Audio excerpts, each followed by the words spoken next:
Escala en París. Florencia Valdés. Bienvenidos a Escala en París, un programa de Radio France Internacional y de France 24. Es un placer estar con ustedes. ¿Quién escribe la historia? ¿Siempre son los vencedores? ¿Por qué en política la tentación de reescribirla es tan grande? ¿Y por qué es fundamental atenerse al rigor científico en tiempos de posverdad y de inteligencia artificial? Son algunas de las numerosas preguntas que plantea Jean-Frédéric Chauve en su ensayo Todos tenemos la misma historia, los desafíos de la identidad. Su ambición es demostrar que la historia no está a nuestra disposición. Jean-Frédéric, muchas gracias por estar con nosotros. Bienvenido. Gracias por tenerme aquí. Usted es historiador, es investigador, enseña en La Habana, en México, en Buenos Aires, ha enseñado también en Nueva York, en Oxford, en Yale. Se especializa en las políticas, en las estructuras políticas de Europa Occidental en la época moderna, a partir de los casos de los países ibéricos, y se interesa particularmente en el hecho colonial y la construcción de la noción de raza en esa estructura. Justamente, la colonia.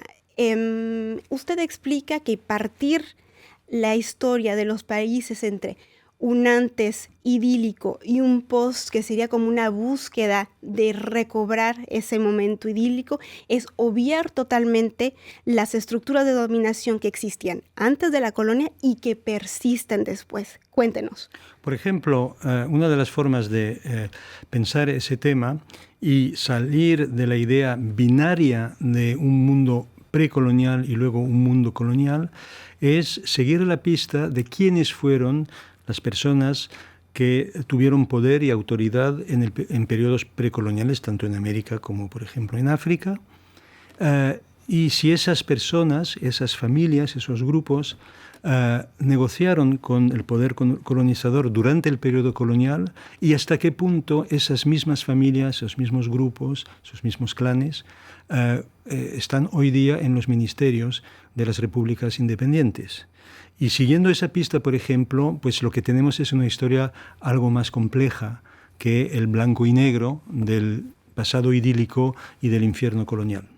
Cuando llega la colonia a las Américas, el imperio español ya a cuestas con ya llega con un proceso de purga interna, la conversión de los judíos, y todo esto llega a América, y es, para usted, ¿le parece ese momento fundamental para luego entender cómo entra las nociones de raza y de racismo y que se van a prolongar hasta el siglo XX? Sí, digamos que el marco que les permite a los españoles y a los portugueses enfrentarse con el otro, ese mundo americano del que nunca nadie había oído hablar antes de 1492, pues ese marco para entender lo que está pasando es la experiencia medieval de enfrentamiento interno en la península con otras alteridades, en ese caso el judaísmo y el islam. Y realmente el utillaje, por así decir, que emplean los españoles y los portugueses para establecer relaciones con las sociedades americanas y con los mestizos nacidos de ese contacto, va a ser la noción de limpieza de sangre, que procedía de la Edad Media. Y que veremos a través de los siglos esa importancia de la limpieza y de la pureza de sangre. Usted explica, y bueno, a partir no solo usted, todos sus colegas, si usted retome ese análisis, que las políticas raciales es una manera de impedir la movilidad social, más allá de la exclusión y más allá de lo terribles que pueden ser esas políticas, es impedir la movilidad social. Sí, el ejemplo muy sencillo, la noción de limpieza de sangre se inventa no para excluir a judíos o a musulmanes, pero sí para excluir a conversos, cristianos conversos que proceden de familias judías y de familias musulmanes que se han convertido. Y la limpieza de sangre permite volver a separarse de ellos, aunque se hayan acercado. De la misma manera que el mecanismo de la limpieza de sangre va a afectar a los mestizos. En el periodo colonial, mestizos que han sido expuestos a la lengua española, a la espiritualidad católica, a la forma de vestir, a la forma de comer, a la forma de alojarse, a la española, por consiguiente personas que se acercan al modelo español, pero que no tienen toda su sangre española y por consiguiente hay que separarse de ellos. Y que inclusive generaciones después le siguen diciendo conversos y sigue siendo un error original no tener esa sangre pura. Claro, y eso es una de las características extrañas de la lengua española, que siempre, eso lo explico a mis estudiantes, decir Santa Teresa de Jesús era conversa es una forma curiosa, porque realmente ella nace católica, y bautizada a los pocos días de nacer, de padres católicos bautizados a los pocos días de nacer, pero sí con un abuelo judío. Entonces, ese abuelo judío es un converso, en la medida en que nació judío y acaba su vida católico, pero Santa Teresa, ¿hasta qué punto es conversa? Es descendiente de conversa, pero nadie lo dice así. Claro. Y eso nos lleva a los debates actuales sobre la xenofobia y el racismo. Usted dice que a los historiadores se les pide hacer el análisis de la construcción de los procesos racistas. ¿Qué no se les pide entonces a los historiadores? Bueno, hay que, digamos, ese es el gran problema, el gran dilema que tenemos, es que yo estoy convencido de que la historia, si se propone producir conocimiento exacto sobre lo que pudo ser, lo poco que podemos saber de lo que fue el pasado, desempeñamos un papel importante en la sociedad. Eso no quiere decir que tengamos que proporcionar a los políticos, los que toman decisiones, los que lanzan guerras, por ejemplo, argumentos que ahondan raíces en el pasado para justificar políticas actuales. Entonces, estamos en esa dificultad de producir conocimientos científicos para ayudar que la sociedad se entienda a sí misma mejor, pero no ofrecer al político, a los políticos, un pasado imaginario que les permite justificar sus decisiones. Usted dice que los historiadores no son justicieros, son científicos o en todo caso se apegan a unas exigencias científicas y que no son justicieros. Sí, en un sentido muy concreto. Es decir, que nuestra ética y nuestros derechos contemporáneos democráticos exigen la igualdad de género, la igualdad entre ciudadanos de procedencia étnica diferente, la igualdad jurídica entre ricos y pobres, y todos comulgamos con estas ideas. Pero los historiadores se enfrentan con un problema diferente. Es que los ricos dejan más huellas que los pobres, los hombres que las mujeres, y por hablar, como está muy de moda, los blancos que los no blancos.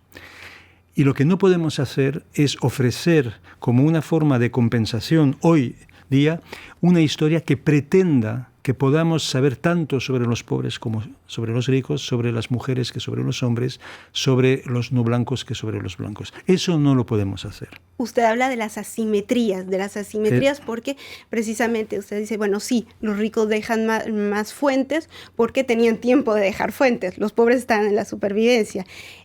Hagamos un salto justamente en 1970, cuando nace el movimiento descolonial en Latinoamérica, de abrir la puerta a movimientos indigenistas y que tiene la gran virtud de darle voz a personas que no eran escuchadas, que eran invisibilizadas, pero luego le falta a ese movimiento, le falta matices que va en la política se ven. Pero me gustaría dar el ejemplo de ahora la nueva presidenta mexicana Claudia Sheinbaum, que acaba de asumir. No invitó al rey de España a esa toma de posesión porque la corona española no se ha disculpado por la conquista. ¿Qué le inspira este tipo de acción? Bueno, le voy a contestar las dos partes de la pregunta. Primero, en relación con el movimiento decolonial y el dar la palabra a las personas invisibilizadas, eso se puede hacer siempre y cuando uno se dé la molestia, y supone una inversión importante, en aprender al menos un idioma